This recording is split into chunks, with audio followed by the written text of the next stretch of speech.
Edward Gibbon, Fall of Rome, Part 8. After the capture of Emperor Valerian by the Persians, Gallienus took command of the empire without showing any concern for his father's fate. Although Gallienus was a talented poet, gardener and cook, he was not adept at being an emperor. Gibbon mocks the reign of Gallienus, which produced only 19 claimants to the throne. His most decisive work was passing a law that would bring senators to assume military leadership, which led to the weakening of the Senate. Besides that, the empire was suffering from bandits from Sicily, rebellion in Alexandria, and an attempt by the people of Asia Minor to separate from the empire. Chaos and wars led to the spread of plague and famine. In contrast to the Persians, Gibbon saw that the Germanic people represented the society that was the exact opposite. The Germanic people fit with the concept of the noble barbarism, which refers to the idea of peoples living outside the modern civilization and being more virtuous and courageous. In a way, this perception of the Germanic people existed among the Romans themselves. The most prominent of them is the Roman historian Tacitus in his work Germania. Gibbon says that their poverty guaranteed their freedom because our desires and property are the strongest constraints of tyranny. Gibbon's views of the ancient Germanic people are influenced by the ideas of the Enlightenment about geography and climate. He believed that climate affects the innate characteristics of peoples, which Gibbon relies on in his claim that the Germans were taller and more powerful than the peoples of the Mediterranean. This is in line with Gibbon's assumptions about the West versus the East, where the free, masculine Germanic people constitute a contradiction with the tyrannical peoples with feminist character, such as the Persians or Syrians. These descriptions provided Gibbon with the explanation for the decline of Rome and his belief in the decline of the East. Gibbon was influenced by the ideas of the French Jean-Jacques Rousseau in the 18th century, where he saw luxury and urban society as the cause of the decadence. One of the effects of the crisis of the 3rd century was that it affected not only the legitimacy of individual emperors, but also the role of the army in political crises and the empire itself.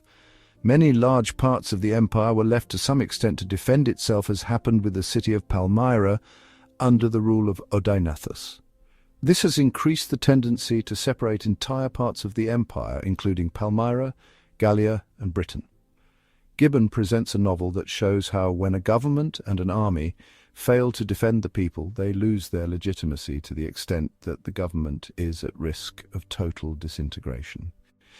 Gallienus was killed by one of the killers, and Claudius Gothicus, a soldier with an unknown origin, was named as his successor. Gibbon considered Claudius's rise a positive shift with the succession of heroes from Milan. Claudius defeated a rival for the imperial throne and expelled the Goths from Macedonia.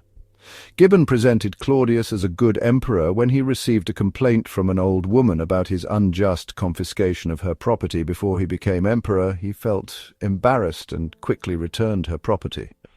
After 2 years of rule, Claudius died of the plague. He was succeeded by his brother Quintillus, who Gibbon indicated was the ancestor of the future Emperor Constantine I.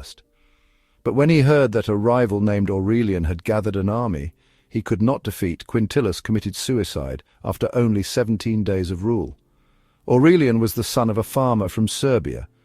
During his 4-year reign he defeated the Goths and the Alemanni, and defeated Emperor Tetricus, the rival emperor who controlled Gallia, Spain and Britain, and Queen Zenobia, who ruled a territory separate from the empire in Syria. Gibbon suggested that Aurelian's victories would restore military discipline. In response to the problems of that period, Aurelian also held religious rites and extended the fortifications of Rome. Aurelian celebrated a great victory, a ceremony dedicated to the victorious Roman leaders, yet he showed sympathy for his biggest rival, allowing Zenobia to spend the remainder of their lives in Tivoli, Italy, and transporting Tetricus and his son to Rome. Gibbon comments that at this period of Roman history, every emperor, regardless of his good or bad qualities, was eventually betrayed and killed. But Aurelian was so loved that this pattern changed somewhat, as the legion admired its victorious commander, mourned him, and avenged his death. They held a grand funeral for him and killed the secretary who had orchestrated his assassination. However, the troops clashed with the army over who could be the next emperor. During that time there was a power vacuum, as there was no emperor, Yet the army did not attack Rome, which Gibbon attributed to the fact that some of the discipline imposed by Aurelian remained in place. In the end, the Senate chose Tacitus, an elderly senator, as emperor. Tacitus tried to refuse the throne, but faced stubbornness from the Senate.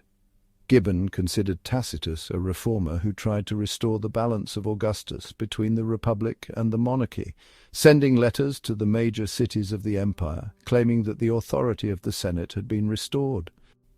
Through diplomacy and war, he was also able to suppress the Alan tribe, which had allied itself with Aurelian against the Persians and settled in Asia Minor, but whether because of the harsh weather he was subjected to while joining the army, or because of the harsh treatment he received from soldiers, Tacitus died after a 6 months' rule.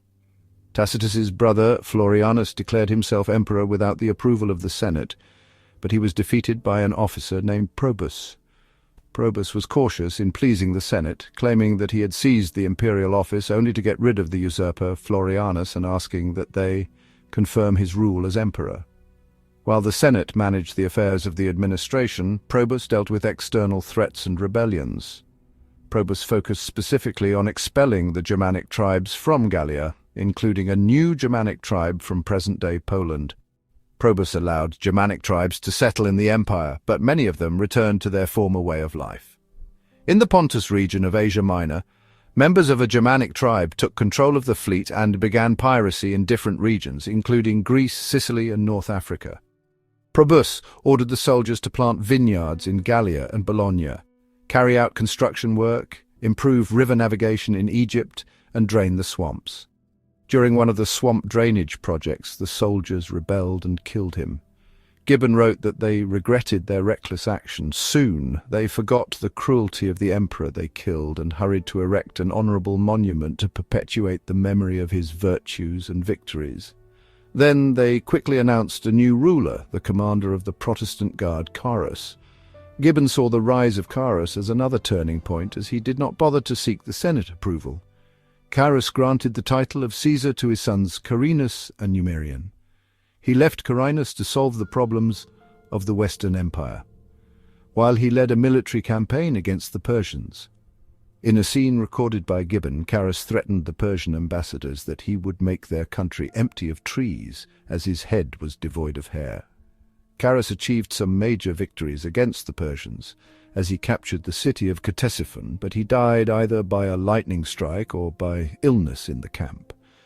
Rumors that the emperor was killed by a lightning bolt caused the Romans to abandon their campaign against the Persians for fear of the wrath of the gods. Carus was succeeded by his sons. Gibbon described Carinus as soft but tough.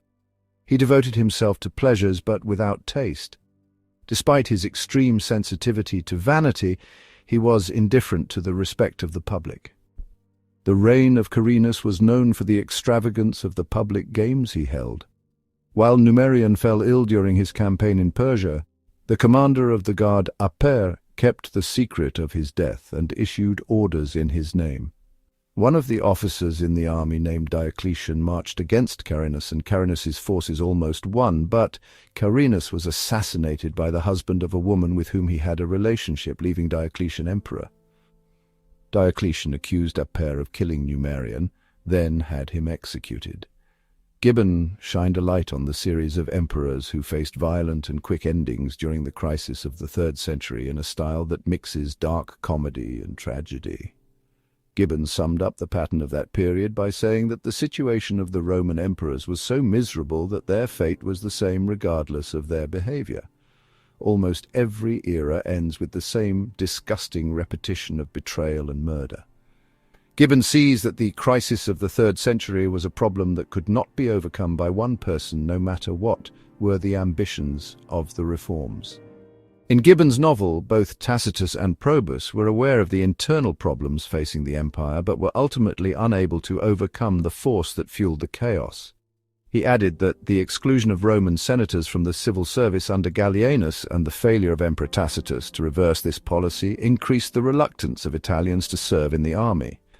This phenomenon was growing as Italians preferred to hold judicial positions in the government rather than join the army. For Gibbon, the consequences of this matter increased with the worsening of the crisis of the 3rd century, where he said that it was not possible for armies and provinces to obey for a long time the fleeing and non-combatant nobles in Rome.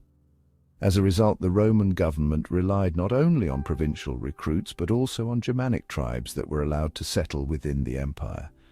In addition, in Gibbon's view of the difference between West and East, this was not just a problem of military conscription, but represented a fundamental decline in the innate qualities that made the Romans establish an empire. Gibbon used ancient sources such as the history of Ammianus Marcellinus, Zosimus, and the Historia Augusta. Gibbon also analyzed the primary sources using letters sent by Emperor Tacitus to a wide range of readers, in addition to some private letters among senators. Like any modern historian, Gibbon used these sources to understand the mentality and expectations of the people who lived in the era. Thank you for watching.